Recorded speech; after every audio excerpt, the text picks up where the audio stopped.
అందరికీ నమస్కారం. Welcome back to iDream media. నేను మీ ఝాన్సీ. చాలా మందిలో మోకాళ్ళ నొప్పులు వస్తూ ఉంటాయి. ఈ మోకాళ్ళ నొప్పులు వచ్చినప్పుడు పెద్దవాళ్ళలో ఏం చేయాలి, రాకుండా ఎలాంటి జాగ్రత్తలు తీసుకోవాలో తెలుసుకుందాము. ప్రస్తుతం మనతో ఉన్నారు ఆయుర్వేద వైద్యంలో 35 ఏళ్ల అనుభవం ఉన్న చిటిబొట్ల మధుసూదన్ శర్మ గారు. నమస్తే సార్. నమస్తే సార్, వయసు రీత్యా వచ్చే వ్యాధులు అని చెప్పుకోవచ్చు. మోకాళ్ళ నొప్పులు కానీ, నడవలేకపోవడం, శక్తి లేకపోవడం, ఇవన్నీ కూడా. ఈ మోకాళ్ళ నొప్పుల్ని మనం ఎంతవరకు అరికొట్టవచ్చు? ఆయుర్వేదంలో ఎలాంటి మెడిసిన్స్ అయినా ఉన్నాయా దీనికోసం? ఉన్నాయమ్మా, ఆయుర్వేదంలో ఉన్నాయమ్మా. ఆయుర్వేద వైద్య విధానంలో అంతర్భాగమైనటువంటి గృహ వైద్య విధానాలు ఉన్నాయి, జానపద వైద్య విధానాలు ఉన్నాయి, తర్వాత ఈ పల్లెల్లో చేసేటువంటి వైద్య విధానాలు ఉన్నాయమ్మా. చాలా వైద్యాలు ఉన్నాయమ్మా వీటికి సంబంధించి. సో ఈ మోకాళ్ళ నొప్పుల సమస్య కామన్ ప్రాబ్లం అయిపోయింది. ఏ విధంగా అయితే ఈ షుగర్లు, బీపీలు, ఈ హార్మోనల్ ఇంబ్యాలెన్స్ సమస్య ఏందో వాటికి తోడు నేను కూడా ఉన్నానంటూ మోకాళ్ళ నొప్పుల సమస్య కూడా ఎక్కువ మందిలో కలుగుతూ ఉందమ్మా. దీనికి కారణాలు అనేకం. సో ఈ మోకాళ్ళ నొప్పుల సమస్యకి చాలా మందికి ఏమిటంటే అవగాహన లేకపోవడం చేత విచ్చలవిడిగా విచక్షణ రహితంగా మరి షాపుల్లోకి వెళ్ళేసేసి ఆ నొప్పులు తగ్గేదానికి వస్తుందని చెప్పేసి టాబ్లెట్స్ తెచ్చుకుని డాక్టర్స్ కూడా వద్దంటారమ్మా. కానీ మన వాళ్ళకి ఏంటంటే ఇమ్మీడియట్ రిలీఫ్ కావాలి. డాక్టర్స్ కూడా తప్పని పరిస్థితుల్లో కొన్నాళ్ళు వాడేసి ఆపేసి కొన్ని జాగ్రత్తలు తీసుకోమని చెప్తారు, కానీ లైఫ్ లాంగ్ దీర్ఘకాలం వాడమని చెప్పరమ్మా. సో తప్పని పరిస్థితులు అయితే ఏదో మరి గత్యంతరని పరిస్థితుల్లో సింపుల్ మెడిసిన్స్ సలహా ఇస్తారు, కానీ మన వాళ్ళు ఏంటంటే ఏదో పప్రిమెంట్ లాగా తెచ్చుకోవడం, మింగడం, ఏదో ఆ రోజు గడిచిపోతుంది, సరిపోతుంది, కానీ రేపు భవిష్యత్తు గురించి ఆలోచన చేసేటువంటి వాళ్ళు చాలా తక్కువ అమ్మా. సో ఒక్కసారి ఆధునిక కృత్రిమ రసాయన ఔషధాలు, పెయిన్ కిల్లర్స్ ప్రభావం వల్ల దురదృష్టవశాత్తు అవయవాలు ఏదైనా డ్యామేజ్ అయిపోతే they are called irreversible damages. Okay, అంటే అవయవం డ్యామేజ్ అయితే దాన్ని మళ్ళీ నార్మల్ స్టేజ్కి తేవడం కష్టం తల్లి. సో చాలామందికి తెలియదు. కాబట్టి అంటే ఏదైనా తప్పని పరిస్థితుల్లో డాక్టర్ గారి సలహా మేరకు కొన్నాళ్ళ పాటు వాడుకోవడంలో తప్పలేదు, కానీ మరి వాళ్ళు ఏదో ఇంటి పక్కన వాళ్ళు చెప్పినారనో, స్నేహితులు చెప్పినారనో, తెలిసిన వాళ్ళు చెప్పినారనో, ఏదో మెడికల్ షాప్లో అడుగు తెచ్చారని చెప్పి అట్లా చేయకూడదమ్మా. ఓకే, సరే సార్. కొంతమందికి ఏంటంటే ఎర్లీ ఏజెస్లో 35, 32 ఏజ్ కూడా చాలా ఎక్కువగా మోకాళ్ళ నొప్పులు అని చెప్పి, అంటే కొంత దూరం కూడా నడవలేకపోవడం, కుంటూ నడుస్తూ ఉంటారు కదా. ఇవి ఎందుకు వస్తాయి అంత ఎర్లీగా వాళ్ళకి? అది దీనికి పోషకాహార లోపం ఒక ప్రధాన కారణమా. రెండవది ఏంటంటే ఈ విటమిన్ డి లోపమ్మా. సో సర్వసాధారణంగా ఏమైతుంటమ్మా, విటమిన్ డి మన బాడీలో లేకపోయేసరికి తీసుకున్నటువంటి ఆహార పదార్థాలు ఒకవేళ బాగున్నప్పటికీ కూడా కాల్షియం ఆహారం తీసుకున్నప్పటికీ మన బాడీ కాల్షియం తీసుకోలేదమ్మా. చాలా మందిలో జరిగేది అది. సో అందుకే నేను ఇండైరెక్ట్గా పోషకాహార లోపం చెప్తున్నాను. పోషకాహారం తీసుకున్నప్పటికీ లోపం ఎందుకు అంటున్నా అంటే అది మనకు ఉపయోగపడకపోవడం చేత అది లోపం జరగడం వల్ల ఈ సమస్య వస్తుందని చెప్తున్నానమ్మా. సో డి విటమిన్ మనకు సూర్యభగవానుడు నేను ఉన్నాను, నన్ను సద్వినియోగం చేసుకోండి, నా ఆశీర్వాదం పొందండి అన్నప్పటికీ మనకేదో ఆ భాగ్యం కలగడం లేదమ్మా. చాలా మందిలో చిన్నపిల్లల నుంచి పెద్ద వరకు అట్లుంది. పూర్వకాలం అయితే మన పెద్దలమ్మా 30-40 సంవత్సరాల క్రితం వాళ్ళ వరకు కూడా మరి కాస్త కూస్త వాళ్ళకి ఎండ తగిలేదమ్మా. ఈ రోజుల్లో మరి చిన్నపిల్లల నుంచి ఏసీ, ఇంట్లో ఏసీ, ఆఫీసుల్లో ఏసీ, స్కూల్స్లో ఏసీ, వెహికల్స్లో ఏసీ దాటి మనం బయట ఉండేటువంటి పరిస్థితి ఏర్పడిందమ్మా. దీనివల్ల డి విటమిన్ లోపం వస్తుంది, అదొక కారణము. రెండోది ఏమంటే ఈ fast foods, junk foods, bakery foods ఇలాంటివి ఎక్కువ తీసుకోవడం కారణము. వీటన్నిటికి తోడు ప్రధానమైన కారణము సాల్ట్ వినియోగం ఎక్కువ తీసుకోవడమ్మా.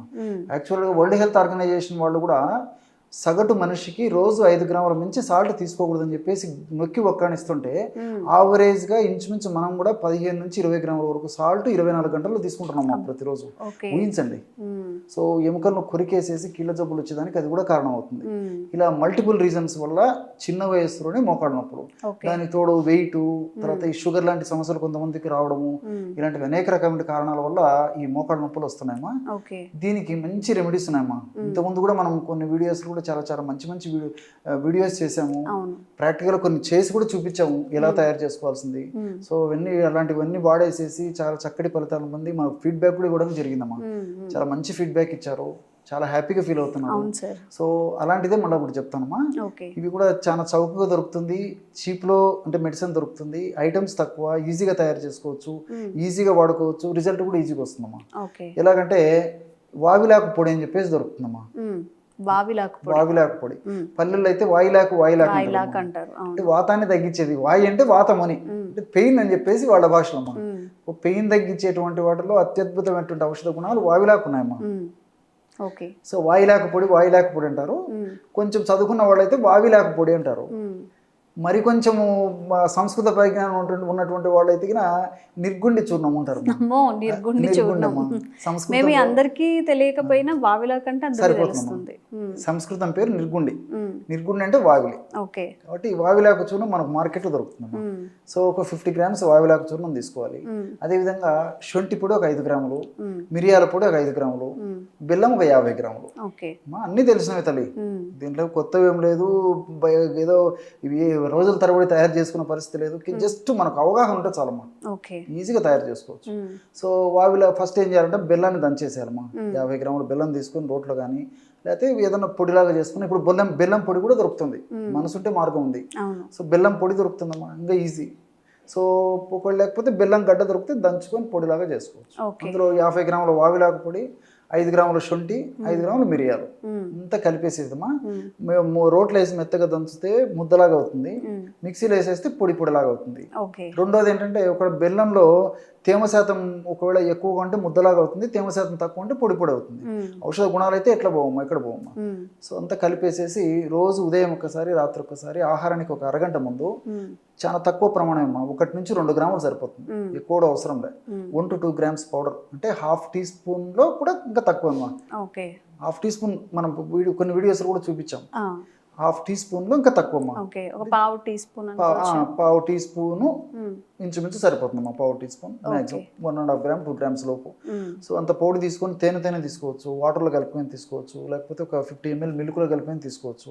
సో ఎలా తీసుకున్నప్పటికీ ఆ మోకాళ్ళ నొప్పుల సమస్య తగ్గిపోతుంది. చిన్న వయసు వాళ్ళకు మోకాళ్ళ నొప్పులు తగ్గుతాయి, వాళ్ళకు ఉంటాయి. పెద్ద వయసు ఉన్నటువంటి వాళ్ళు కూడా మోకాళ్ళ నొప్పులు తగ్గుతాయమ్మా. ఇంకోటి ఏంటంటే ఆధునికంగా కూడా శాస్త్రీయంగా కూడా ఈ వాగురాకు మీద రీసెర్చ్ జరిగిందమ్మా. ఫ్రిడిలిన్ అని చెప్పేసి ఒక కెమికల్ ఉందంట ఇందులో. ఇది అనాల్సిక్ అంటే నొప్పిని తగ్గించేటువంటిది.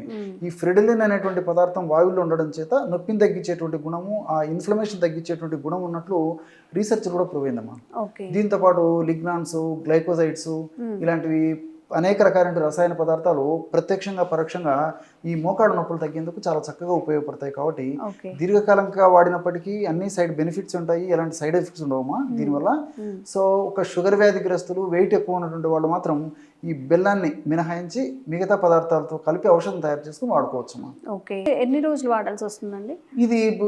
ఎక్కువ రోజులు వాడినా ఏం కదమ్మా, చెప్పాను కదమ్మా, మీరు ఒక 2 months, 3 months, 5 months, 6 months వాడినా ఇబ్బంది లేదు, సంవత్సరం వాడినా ఇబ్బంది లేదు. ఇంగ్లీష్ మందుల బదులు ఇది వాడుకుంటే మా తప్పే ఉందమ్మా. సో దీనివల్ల సైడ్ బెనిఫిట్స్ ఉంటాయి కదమ్మా. రెండోది ఏంటంటే ఈ వావిలి పరోక్షంగా ఏం చేస్తుందంటే వెయిట్ రిడక్షన్ కూడా ఉపయోగపడుతుందమ్మా. ఈ రోజుల్లో వెయిట్ ఎక్కువ పెరగడం వల్ల కూడా ఆ ప్రభావం మోకాళ్ళ మీద పడి కూడా నొప్పులు వస్తున్నాయి, వెయిట్ ఎక్కువగా ఉండడం వల్ల కూడా. సో పరోక్షంగా మనకు వెయిట్ రిడక్షన్కి ఉపయోగపడుతుంది. అదేవిధంగా శొంఠిలో జింజరాల్స్, షాగోల్స్ ఉన్నాయమ్మా, అవి ఫ్యాట్ను కరిగించడానికి ఉపయోగపడుతుంది, ఫ్యాట్ బర్నింగ్కి. అదేవిధంగా మిరియాలు ఉన్నటువంటి పెప్పరిన్ కూడా ఫ్యాట్ను కరిగించేందుకు ఉపయోగపడుతుంది, నొప్పి తగ్గేదానికి ఉపయోగపడుతుంది. అట్లే ఈ శొంఠిలో ఉన్నటువంటి జింజరాలు, షాగోలు కూడా నొప్పిని తగ్గించడానికి ఉపయోగపడతాయి. సో మల్టిపుల్ బెనిఫిట్స్ ఉంటాయి, అన్ని మనకు సైడ్ బెనిఫిట్స్ ఉంటాయి మా వీటి వల్ల. సో ఈ కూరలు వాడిన ఇబ్బంది లేదు. ఓకే. సో చూసారు కదా సార్ చెప్పినట్టుగా, మీకు ఎవరైనా ఎక్కువగా మోకాళ్ళ వ్యాధి బారిన పడి ఇబ్బంది పడుతూ ఉన్నా, మీ ఇంట్లో ఎవరైనా లేదా మీ రిలేటివ్స్ కానీ ఈ చిన్న చిట్కా వాళ్ళకి చెప్పండి, వాడి రిజల్ట్ ఎలా వస్తుందో కూడా మెసేజ్ రూపంలో కామెంట్ చేయండి. ఇంకెలాంటి ఆరోగ్య సమస్యలు కానీ కామెంట్ చేయండి, దాని మీద తప్పకుండా వీడియో చేసే ప్రయత్నం చేస్తాం. Thank you sir. నమస్తే. Sir, one life lesson what medicine has taught you. Whatever you can do without expecting. But I really believe మన పాజిటివ్ యాటిట్యూడ్ ఉంటేనే మనం ఏదైనా సాధించగలం. గట్ని మనం కరెక్ట్గా డీల్ చేసినట్లయితే అది మనకి పాజిటివ్ హార్మోన్స్ని రిలీజ్ చేస్తుంది. షుగర్ వచ్చిన వాళ్ళ పరిస్థితి ఏంటి? పొట్ట దగ్గర పెరిగితే దాన్ని ఆండ్రాయిడ్ అంటారు, ఆండ్రాయిడ్ ఫోన్ కదా. అసలు థాట్స్ ఎందుకు వస్తాయి? బ్రెయిన్ డెడ్ అంటే దానికి ప్రపంచం అంతా కూడా కొన్ని నిర్దిష్టమైనటువంటి లక్షణాలు. మానసికంగా ధైర్యంగా ఉంటే క్యాన్సర్ జయించవచ్చు. You are a doctor for a cause sir, అంతే. వాళ్ళకి వచ్చిన ఆదాయం కాకుండా ఫ్రీ సర్వీస్ ఎంతమందికో చేస్తారు.